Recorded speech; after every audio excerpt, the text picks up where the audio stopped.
Muy buenas tardes, amables televidentes, bendiciones para todos. Aquí estamos con otra entrega más de tu espacio, Yo Te Escucho. Hoy lunes 23 del mes de mayo del año 2022. Un lunes donde se observa que hay cierto nublado y la Oficina Nacional de Meteorología tienen alerta varias provincias, pero yo prefiero que sea desde allá, desde la Oficina de Meteorología, que el amigo Christopher le informe a usted de las condiciones del tiempo. Buenas tardes, Christopher. Sí, buenas tardes. Para nosotros es un placer tenerlos a ustedes aquí. Precisamente, como acabaste de mencionar, existen varias provincias en alerta meteorológica por vaguada. Estas provincias que se encuentran bajo alerta son Santiago Rodríguez, Santiago, La Vega, Monseñor Noel, San José de Ocoa, Sánchez Ramírez y Arromayor. Estas son las provincias que esperarán mayormente las lluvias sobre la República Dominicana ante posibles inundaciones rurales y urbanas, crecidas de ríos, arroyos y cañadas, así como también deslizamientos de tierra. Esto se deberá, como ya mencionamos, a la incidencia de una vaguada que se mantiene dominando las condiciones del tiempo sobre el territorio nacional. También existen otras provincias donde están ocurriendo estas precipitaciones.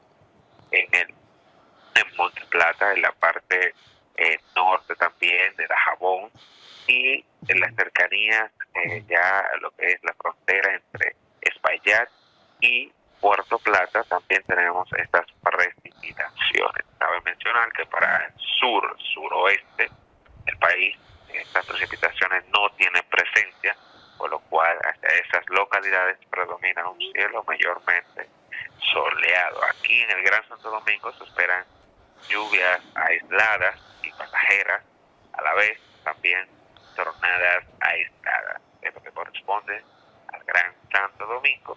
Las costas no tenemos restricciones y las temperaturas permanecerán calurosas. Gracias, Christopher, por ese informe tan detallado desde la Oficina Nacional de Meteorología. Bueno, señores, ustedes escucharon ya ahí directamente desde Meteorología el informe del tiempo. Señores, miren, la positividad diaria del COVID ha estado subiendo, subió a 6.88%. El Ministerio de Salud Pública reporta 113 contagios de 1.642 pruebas que se hicieron. La verdad es que hay algunos países donde el COVID está teniendo como un nuevo renacer, pero realmente lo que debe mantenernos nosotros un tanto preocupados es la famosa viruela del mono, que ya está en Miami. El presidente Biden ha dicho que no va a realizar ningún tipo de cierre. Además, dice que tiene suficiente vacuna. Ustedes saben que nosotros aquí somos un tanto vulnerables porque son muchos los turistas que vienen de diferentes litorales. Además, tenemos una frontera que es bastante porosa, abierta, aunque yo básicamente no le tengo mucho temor a la frontera, porque ese tipo de enfermedad infecto-contagiosa suele llegar primero a esos países que tienen ciertos niveles de avance y presencia de muchos extranjeros. Entonces, por eso les reitero, no creo que en Haití vayan muchos turistas a visitar, y aunque es porosa la frontera, no le tengo tanto miedo, les reitero. Señores, miren, el presidente de la República le pidió a los funcionarios que fueran a diferentes comunidades a tener un face-to-face, entiéndase, un cara a cara con la población. Y la verdad es que Hubo mucha queja durante esos encuentros porque la gente se quejaba de que los ministros no les toman la llamada a los miembros de la base.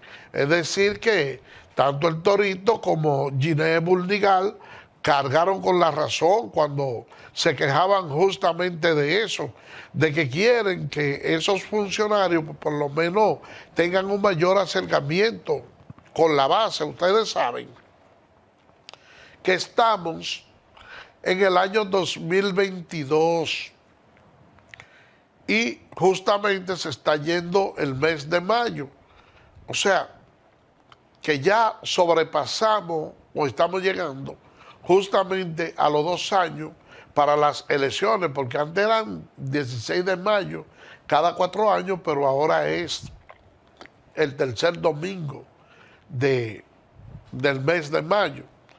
Así que vamos a ver, yo creo que es una medida salomónica de parte del presidente Luis Abinader hacerle ese petitorio a los funcionarios, porque hasta cierto punto eso les resta también ciertos niveles de impacto a las visitas que inició el expresidente Danilo Medina, que también se lanzó a la calle y que seguirá de una manera más efusiva luego de que pase el Día de las Madres. Yo particularmente entiendo que al margen del liderazgo que pueda tener el presidente Danilo Medina, realmente no es intimidante. Porque uno dice, bueno, este líder está en la calle, pudiera tener muchos adeptos, personas que se motiven a formar parte y cerrar fila dentro del Partido de la Liberación Dominicana, que aunque se habló de un número bastante alto, para nada se asemejó a la expectativa que se habían forjado, porque ellos hablaban de unos 11,000 miembros que iban a integrar nuevamente, pero yo no creo que ni siquiera llegaran a 700 las personas que se dieron cita con el presidente Danilo Medina. De todas maneras, hay algo importante que resaltar.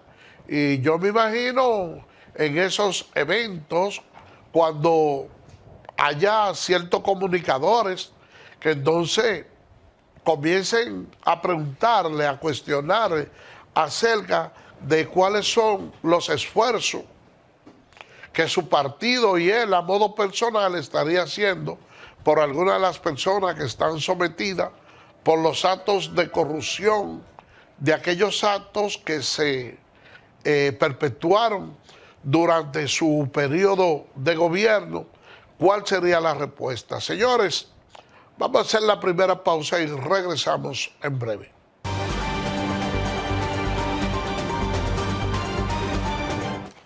Bien, gracias por permanecer con nosotros. Señores, el presidente Luis Abinader tuvo una participación en la 75ª Asamblea en Suiza y la verdad que el mandatario se lució haciendo planteamientos de propuestas bastante loables para la creación de un fondo especial, sobre todo para el COVID-19, pero vamos a escuchar, aunque sea un fragmento de esa alocución del señor presidente, para que ustedes puedan tenerla de una manera más clara. Adelante, señor director. El doctor Tedros Ghebreyesus, director general de la Organización Mundial de la Salud.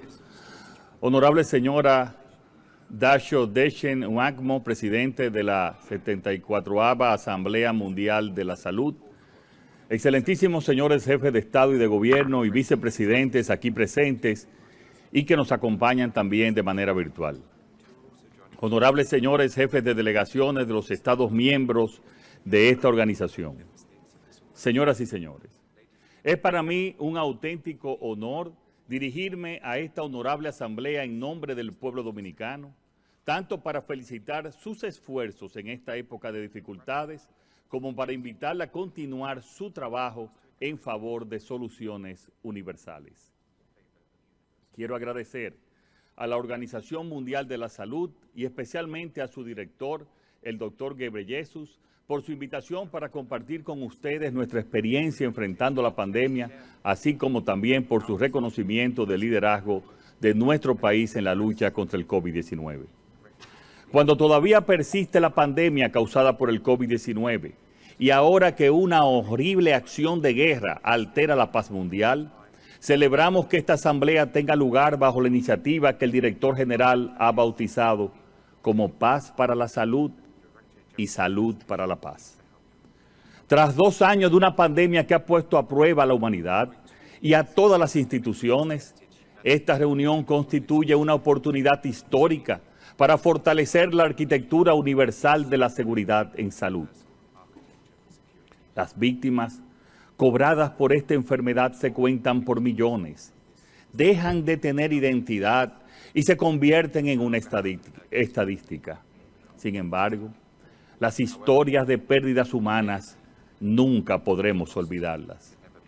Ahora, aún con casi todas las restricciones relajadas, como bien dice este organismo, debemos seguir atentos, cuidándonos y manteniendo la guardia en alto en un mundo cambiante y de constante adaptación. En la República Dominicana, hemos aprendido que la agilidad en la toma de decisiones ha sido determinante para conquistar algunas de las batallas de esta guerra sanitaria. Consecuentemente, dimos un paso decidido para realizar intervenciones en la vacunación, administración de medicamentos innovadores y rápido internamiento basado en el conocimiento local de nuestros médicos e investigaciones previas. Nos adelantamos en la ampliación del esquema de vacunación, aplicando la tercera dosis. Una decisión trascendental y que sin duda ha sido... Bien, señores, ya ustedes escucharon al presidente de la República, todavía continuará por esa gira y la verdad es que uno se siente bien cuando escucha al presidente de la República hacer esa exposición en playas extranjeras. Déjenme decirle que eso es un lujo que nosotros no hemos venido gastando desde hace mucho tiempo, pudiera decir, desde que el doctor Joaquín Balaguer salió del poder, que casi nunca participaba en ninguno de esos foros, de esas reuniones, pero siempre hemos tenido buenos expositores. Lo tuvimos también con Leonel Fernández, con el mismo Danilo Medina, con Hipólito y ahora con el presidente Luis Abinader. En el día de hoy fueron escuchados 5 testigos del juicio por la muerte del catedrático Junior Ramírez.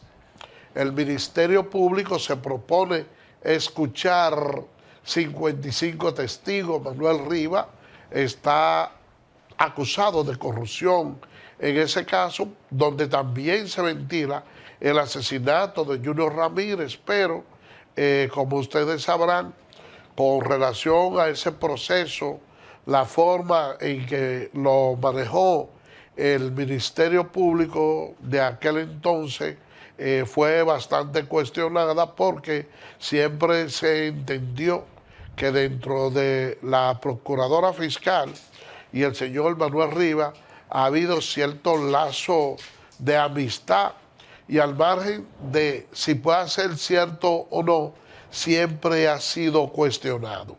Déjeme decirle que en una ocasión los familiares de Junior Ramírez incluso dijeron que ellos se iban a retirar del proceso porque realmente han perdido la fe en la justicia. De todas maneras, el proceso continúa y faltan todavía unos 50 testigos más al margen de los 5 que fueron escuchados y vamos a ver finalmente cuál va a ser la decisión de ese caso.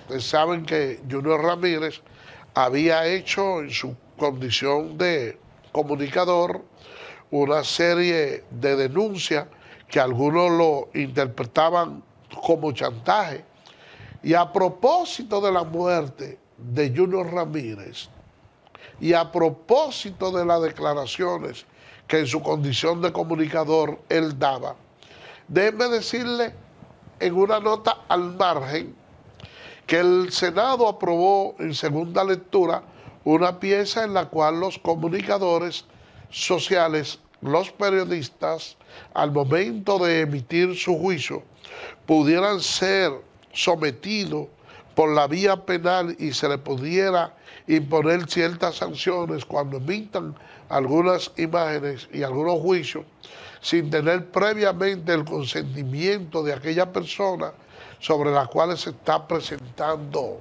esas imágenes. Algo que uno hasta cierto punto podría considerar que más bien lo que se busca es hasta cierto punto ponerle una mordaza a la comunicación, censurar a los medios, porque hay ocasiones que se cometen bastante actos de corrupción y que necesariamente el comunicador como tal está en el deber, la obligación de informarle a la ciudadanía todos los acontecimientos. Entonces, cuando se busca con estos medios restrictivos coartar la libertad de expresión, es algo que realmente no creo que le haga bien al sistema democrático, y lo que nosotros debemos de luchar a capa y espada para que se mantenga siempre en la libertad de expresión en el país. Déjenme decirle que eso es algo donde los gobiernos deben de tener una participación hasta cierto punto activa, una participación democrática. Yo le digo esto, señores, porque ahora mismo ustedes van a los Estados Unidos y se paran frente a la Casa Blanca con un cartelón diciendo cualquier cosa que usted entienda que es incorrecto del presidente Joe Biden, o se para aquí frente al Palacio Presidencial y ustedes pueden estar seguros que no pasa nada. Pero si esa misma acción ustedes la repiten y lo hacen en Nicaragua, lo hacen en Cuba o lo hacen en Venezuela, es muy probable que no se corra la misma suerte.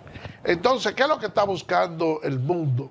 Que haya un mayor proceso, una mayor cobertura de libertad. No es que alguien haga un uso abusivo de un micrófono haciendo algunas denuncias, como yo veo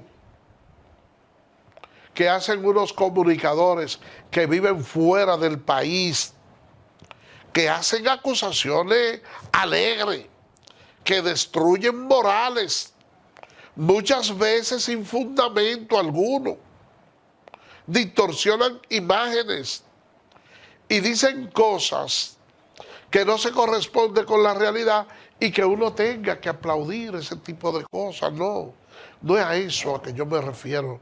Yo me refiero a ese periodismo que se hace con ciertos niveles de profesionalidad y de dignidad, y que mucha gente, cuando sienten que de una forma u otra le han pisado un callo por un acto de corrupción que hayan cometido, que no pretendan, señores, acallarlo. Esa es la verdad, y es a ese tipo de cosas que yo me refiero. Por otra parte, señores, la FAO ha venido presentando una voz de alarma y ha estado diciendo acerca de una hambruna que pudiera presentarse a nivel mundial si es que en los países no se toman las previsiones de lugar con la siembra masiva de algunos cultivos. Ustedes han podido ver que en esas visitas que el presidente de la República le ha pedido a los funcionarios que hagan, en la mayoría de esos lugares, ¿qué le pide la población al gobierno? que esos mercados populares de Inespre lleguen a las diferentes comunidades.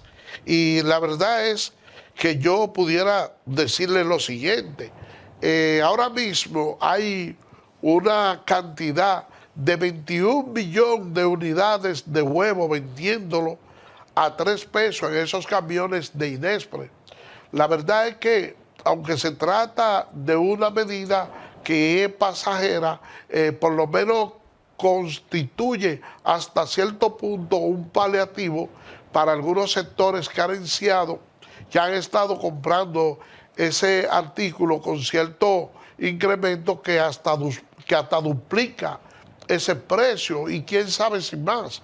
Entonces, hasta cierto punto se convierte en un aliciente, al igual que cuando se llevan plátanos a 1 peso la unidad.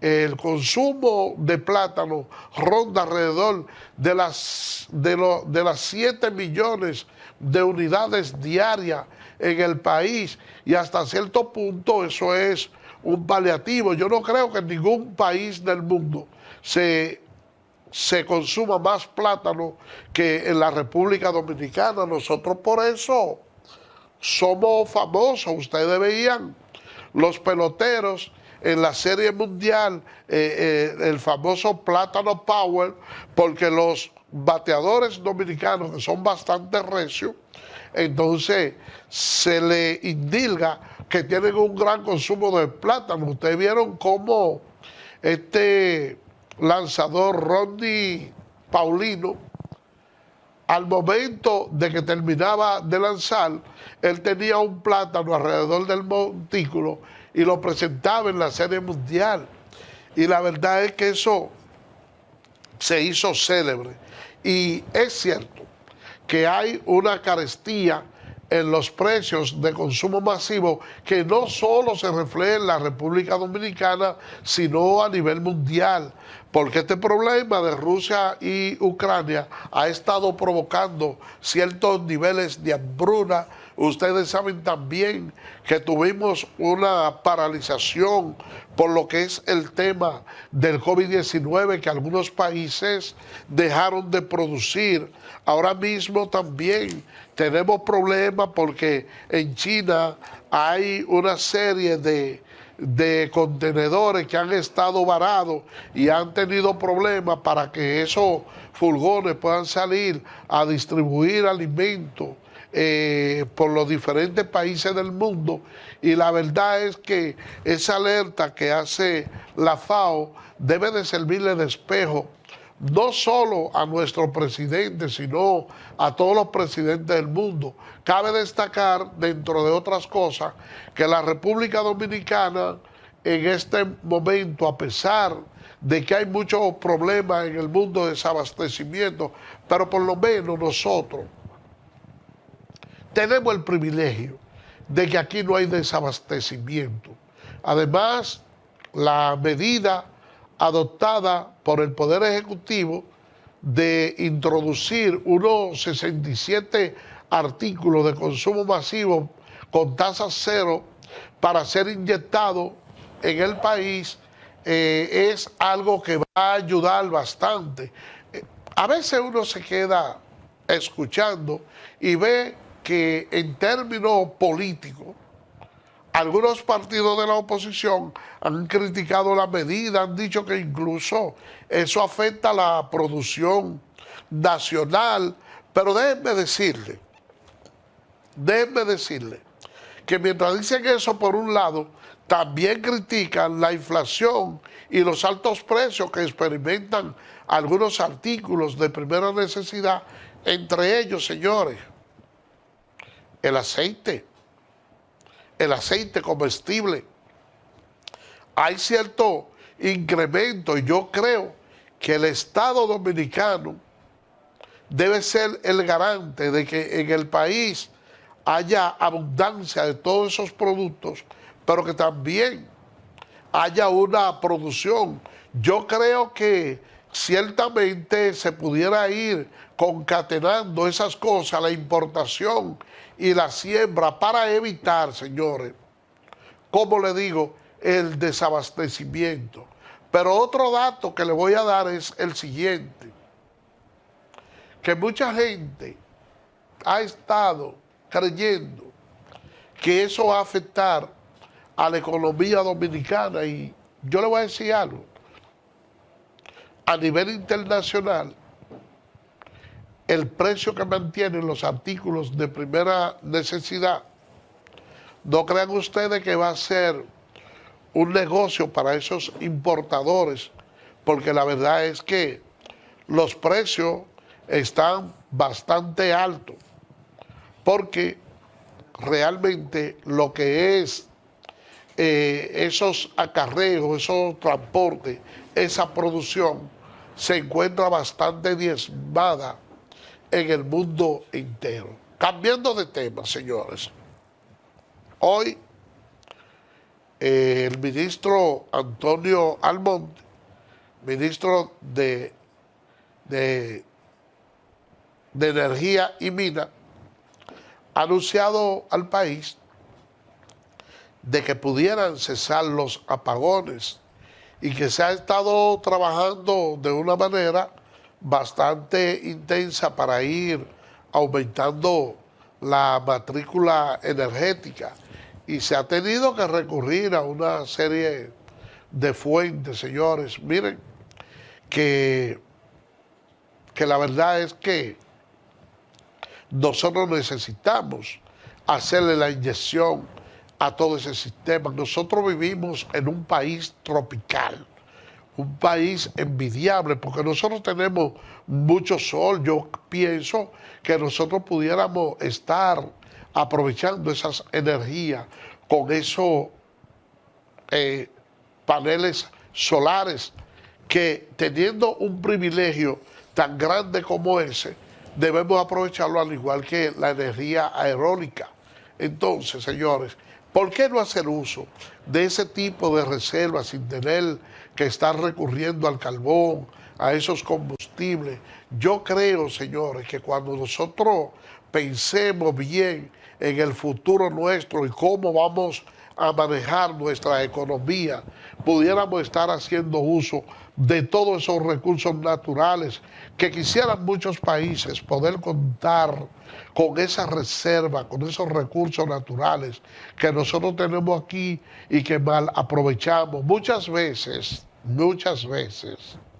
esos recursos no son explotados en la forma en que es debida, porque en ocasiones nosotros pensamos más en las comisiones que pudiera tocarnos implementando una determinada medida, más que en el bienestar que se le pudiera estar realizando al país.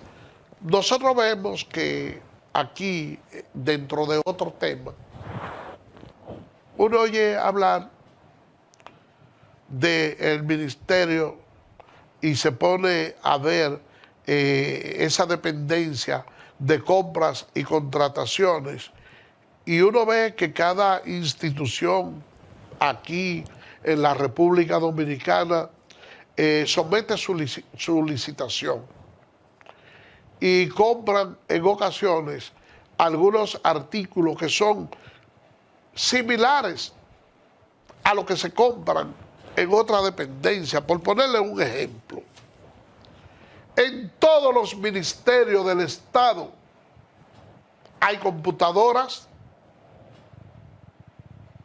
en todo se compran hojas para imprimir, bien sean las informaciones que de manera interna debe de manejar ese ministerio, o para redactar cualquier tipo de proyecto.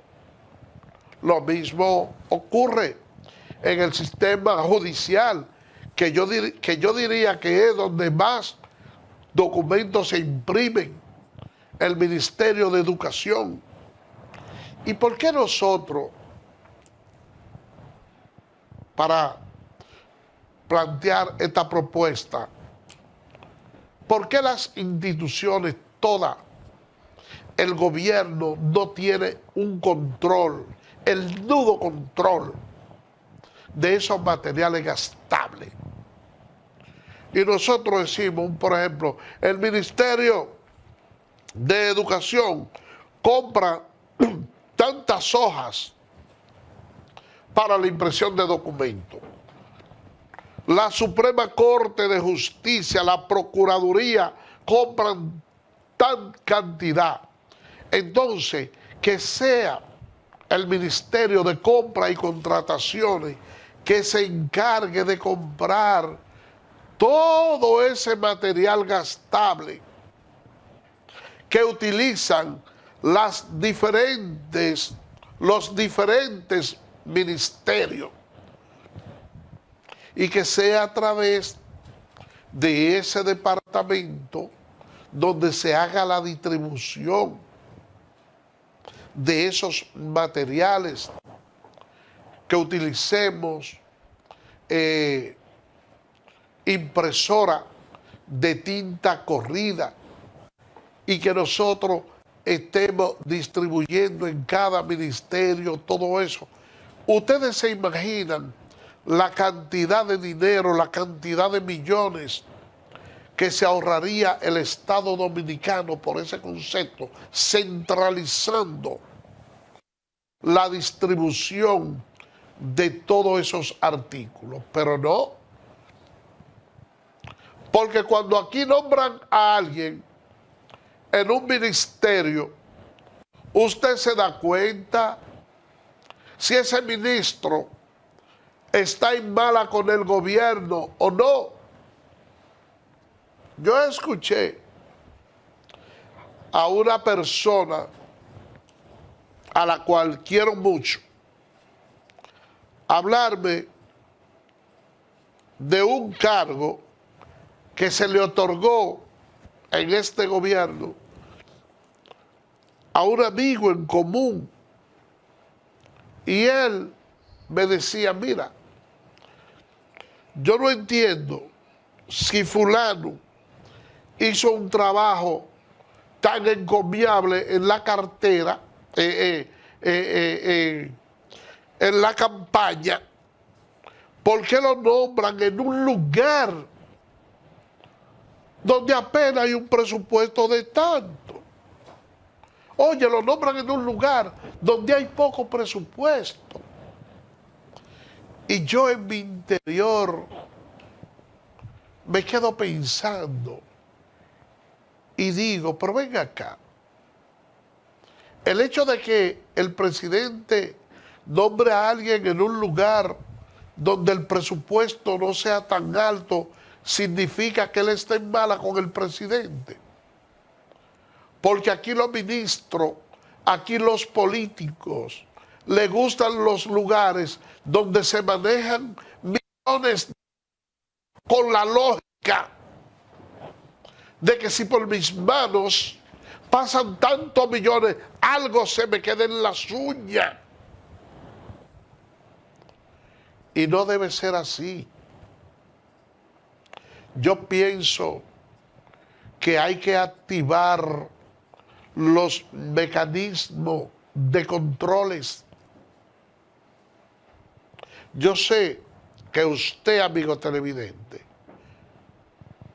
que me está viendo ahora por aquí, quizá haya una frase que en un momento dado se haya hecho popular en nuestro país,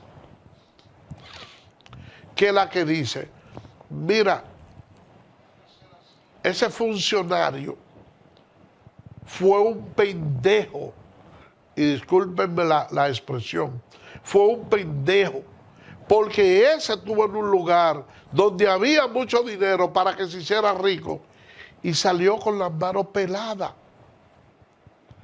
Y lo llamamos pendejo, cuando debiéramos laurearlo y decir que es honesto y pedirle al gobierno que nombre más funcionarios correctos, al igual que aquellos que no se llevan dinero entre las uñas.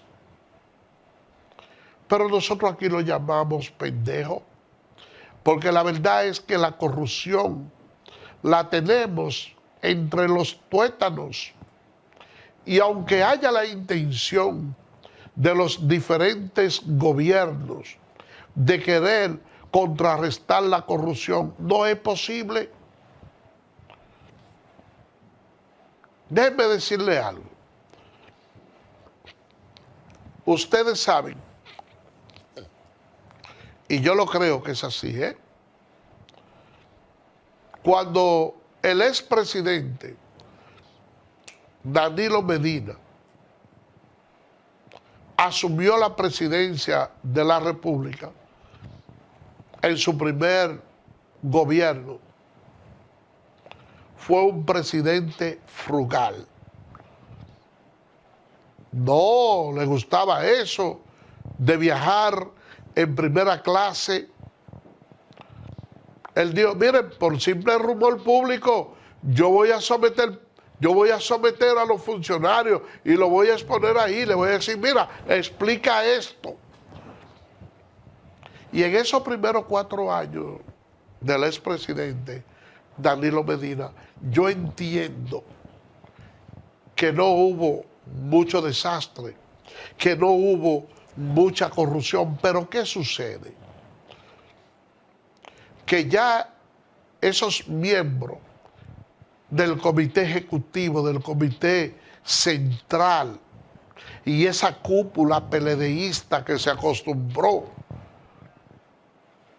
que en los últimos gobiernos del expresidente Leonel Fernández habían acumulado cierta fortuna, ya no se sentían conformes con su gobierno.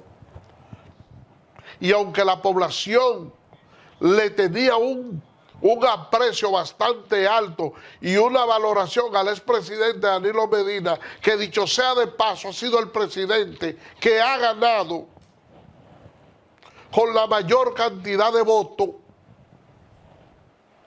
a lo interno de su partido no había tanta devoción con él. Y él quería la reelección. Ustedes vieron lo que él mismo dijo, todo lo que tenía que hacer un candidato cuando procuraba una reelección. Él quiso o soltó la rienda, creyendo que en un momento determinado como que podía controlar a algunos ministros, pero a ellos se le fue la mano y terminó siendo el gobierno probablemente más corrupto que la historia de la República Dominicana ha tenido.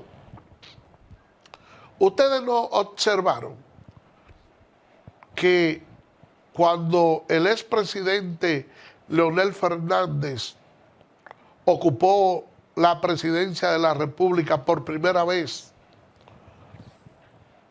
él hizo un gobierno corrupto, él hizo un gobierno limpio, un gobierno sin corrupción. Fue tan correcto el gobierno que hizo Leonel Fernández en sus primeros 4 años, que pagó una de las mayores cantidades de dinero para la deuda eterna. En los primeros 4 años, Leonel gobernó este país con ciertos niveles de pulcritud, porque la cosa hay que decirla como son. Gobernó con ciertos niveles de pulcritud y pagó parte de la deuda externa, y él de una forma u otra hizo un gobierno que luego volvió nuevamente a gobernar porque la gente se quedó con ese gobierno grabado. Él tenía casi solucionado uno de los problemas más grandes que ha tenido la República Dominicana, y es el ordenamiento del tránsito terrestre. Cuando nombró a Harley Hellman al frente de la ONSA, de la ME, aquí yo dije, bueno, esto finalmente, señores, vamos a tener un país civilizado. Vamos a hacer un corte y regresamos en breve.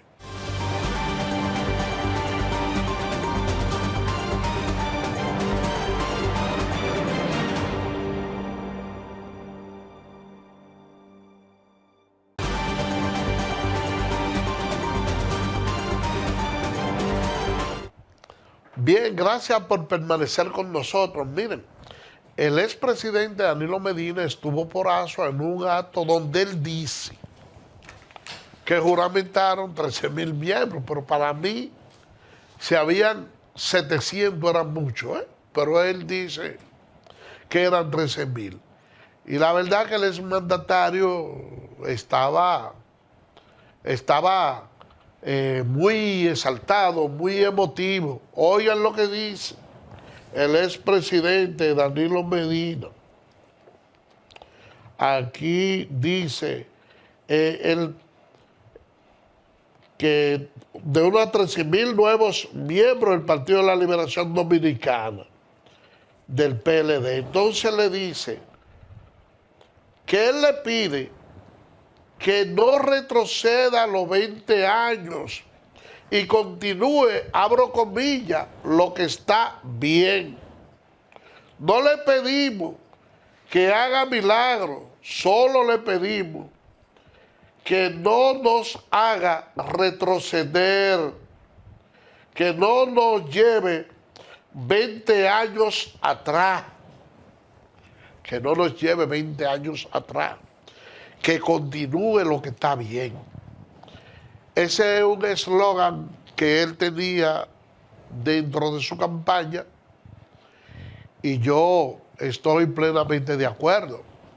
Los presidentes tienen que darle continuidad a las cosas que son buenas.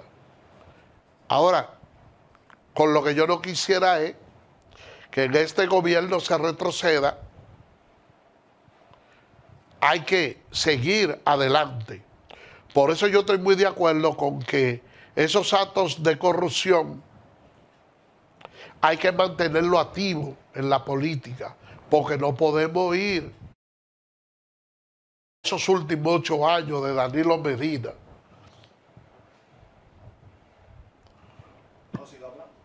Esos últimos 8 años de Danilo Medina, donde todo su entorno, todo, y digo como la monjita, todos, el entorno de él, hoy está sometido por actos de corrupción, familiares, cuñados, guardaespaldas.